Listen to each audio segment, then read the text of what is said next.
বাংলাদেশের জ্বালানি খাতে এক নতুন যুগের সূচনা হল রূপপুর পারমাণবিক বিদ্যুৎ কেন্দ্রে প্রথমবারের মতো পারমাণবিক জ্বালানি লোডিং শুরুর মাধ্যমে।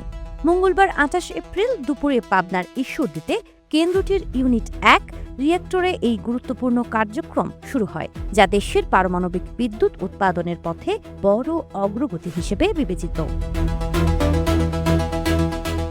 ফুয়েল লোডিং জিনিসটি আসলে কি? ফুয়েল বলতে এখানে আসলে কি বোঝায়?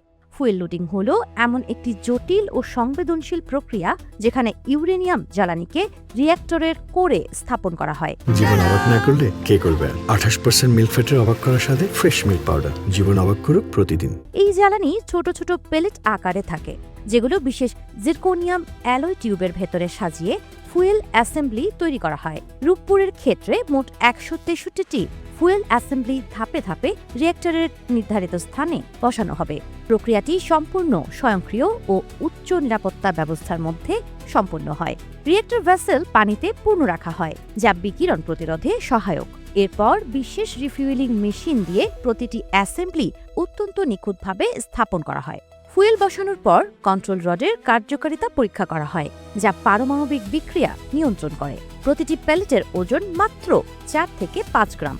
সহজে বলতে গেলে দুটি সিগারেটে যে পরিমাণ তামাক থাকে তার ওজন ৫ গ্রাম। এই পরিমাণ ইউরেনিয়াম থেকে যে তাপ উৎপন্ন হয় তা ১ টন কয়লা থেকে উৎপাদিত তাপের সমান।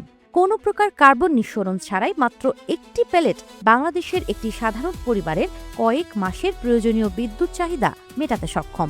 এই পুরো প্রক্রিয়া শেষ হতে প্রায় ৪৫ দিন সময় লাগবে। সব অ্যাসেম্বলি সফলভাবে স্থাপনের পর ফার্স্ট ক্রিটিক্যালিটি পর্যায়ে পৌঁছাবে রিঅ্যাক্টর, যেখানে নিয়ন্ত্রিত চেইন রিঅ্যাকশন শুরু হবে। রূপপুর পারমাণবিক বিদ্যুৎ কেন্দ্র থেকে উৎপাদিত বিদ্যুতে দেশের মোট চাহিদার প্রায় ১০% পূরণ হবে। প্রায় ২ কোটি মানুষ সরাসরি এর সুফল ভোগ করবে। যদিও আজ জ্বালানি লোডিং শুরু হয়েছে, বিদ্যুৎ উৎপাদন শুরু হতে আরও প্রায় ৩ মাস সময় লাগবে। আশা করা হচ্ছে জুলাইয়ের শেষ বা আগস্টের শুরুতে পরীক্ষামূলকভাবে প্রায় ৩০০ মেগাওয়াট বিদ্যুৎ উৎপাদন শুরু হবে। ধাপে ধাপে উৎপাদন বাড়িয়ে ২০২৭ সালের জানুয়ারির মধ্যে কেন্দ্রটি পূর্ণ সক্ষমতায় পৌঁছাবে। সাবা খান, নাগরিক প্রতিদিন।